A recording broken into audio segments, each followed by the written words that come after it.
अब तो इन मुसलमानों ने मक्के मदीनों से भी फरिश्तों को निकालना शुरू कर दिया है। पता नहीं हम किसका चेहरा देखते रहते हैं।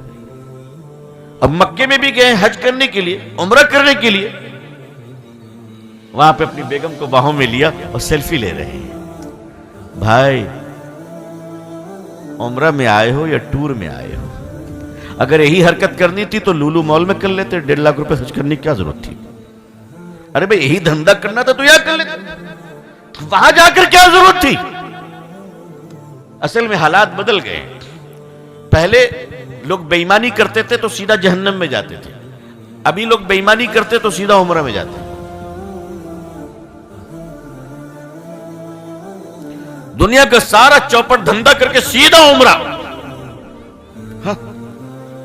सूद का पैसा लेकर, यतीमों का माल दबाकर, बहनों का माल दबाकर, बेटियों का माल दबाकर सीधा उम्रा। और वहां जैसे पहुंचते काबा का गिलाफ पकड़ने तो भला हुकूमत का वो गिलाफ ऊपर कर देते। तू मत छूना भाई, क्योंकि धोने का ऑप्शन नहीं है यहां पे। वॉश कैसे होगा? 1 साल के बाद ही बदला जाएगा। हाजी बढ़ते रहते, वो ऊपर करते रहते। अजीजान मिल्लत, नबी करीम सल्लल्लाहु अलैहि वसल्लम के जमाने के बाद हमारी उम्मत में जो सुलह गुजरे हैं, अभी जिंदा है ऐसे लोग भी। ट्रेन का सफर है, गर्मी का जमाना है। गर्मी के जमाने में जाहिर है कि 48 डिग्री टेम्परेचर चली जाती है, और ट्रेन में जो एसी बोगियां होती हैं उसमें रिजर्वेशन के लाले पड़ जाते हैं, बर्थ कंफर्म नहीं मिल पाती है।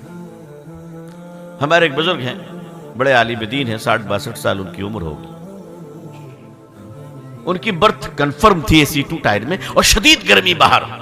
वो अंदर गए और माशाल्लाह किस्मत अच्छी, लोअर बर्थ मिल गया। आजकल तो इसकी भी लॉटरी चलती है। नीचे की बर्थ मिल गई तो जो लोग 50-60 साल के होते हैं उनके लिए तो नेमत होती है ना। वो अपने बर्थ में लेट गए। लेकिन जिन भाई बहनों के टिकट कंफर्म नहीं हुए थे, बाज हमारी महिलाएं बहनें ऐसी भी थी जो बच्चों को लेकर थी, टिकट कंफर्म नहीं हुई थी, मगर क्या करें, जाना है, उसी बॉगी में आ गए। यानी एसी बॉगी 2 टायर होने के बावजूद ठसम ठस वो पैक थी। किसको निकाला जाए? सभी तो इंसान है। जिसको जहां जगह मिली वहां बैठ गए, कोई बाथरूम के पास, कोई यहां, कोई वहां। मौलाना साहब की सीट कंफर्म थी, हजरत अपना लेटे हुए थे। भाई एक आदमी का मसला नहीं, क्या कर सकते? इतने ही में एक 70-75 साल के धार्मिक शरीफ आदमी स्वामी जी, जो हकीकत में धार्मिक होते हैं, उनके दिल में दया होती है, करुणा होती है, क्षमा होती है, प्यार होता है। वो हक की तलाश में जुटे रहते हैं। लेकिन मैंने आपसे कहा ना कि चाइनीज मॉडल बहुत लॉन्च हो चुके हैं आजकल, बहुत लॉन्च हो चुके हैं। अब वो स्वामी जी दाखिल हुए, 70-75 साल की उम्र, बड़ी उम्र होती है। टिकट उनकी भी थी मगर कंफर्म नहीं थी। वो पसीने से शराबोर, चाहने वालों ने अंदर तो ठूस दिया, अब आगे तू जाने, तेरा अमाल जाने। यही तो होता है ना। मुझसे लोग पूछते फ्लाइट कितने बजे, मैंने कहा तुम्हें इसकी जरूरत क्यों है? इतने बजे मुझे पहुंचना है, इतना याद रखो, क्योंकि आगे मुझे झेलना है, तुम्हें नहीं झेलना है। ये जो अकीदतमंद लोग होते हैं ना, इनसे बचिए। जो चमचों से बच गया वो कामयाब हो गया, और जिसको चमचे पालने की आदत पड़ गई उसकी बर्बादी तो लिखी हुई है। देखिए चमचा जो है वो बड़ी खतरनाक चीज है।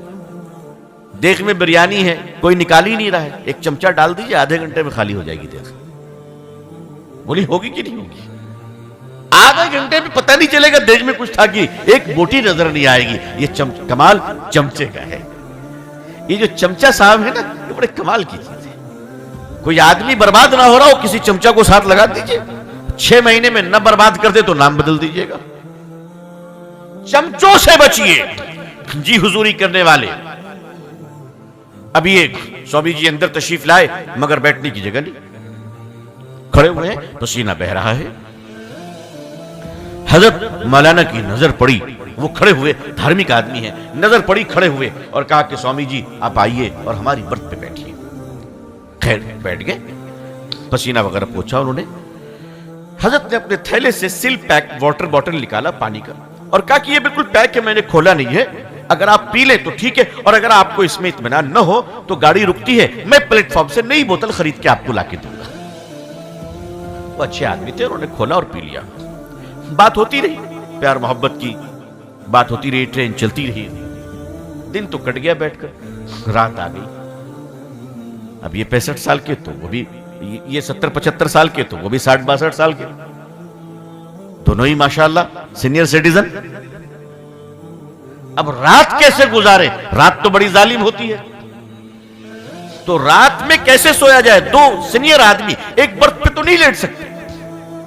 तो स्वामी जी नीचे उतर गए, हजरत ने उनका हाथ पांव पकड़ा, कहा कि नहीं, आप महान हैं, आप मेरे पिता समान हैं, आप बर्थ पे लेटिए, मैं नीचे लेटूंगा। लेकिन स्वामी जी भी बहुत नेक आदमी थे, वो नहीं मान रहे थे। खैर बहुत मनाने के बाद मुख्तसर ये कि वो मान गए, वो लेट गए और हमारे हजरत मौलाना एक चादर बिछाकर उनके चरणों में नीचे सो गए। थोड़ी देर रात गुजरी तो हजरत उठे और स्वामी जी के थोड़े पांव दबाने लगे। ये हमारे बुजुर्गों का तरीका रहा है, लेकिन छोटे बच्चों से नहीं, ये तरीका नहीं रहा है, ये घोटाले नहीं होने चाहिए,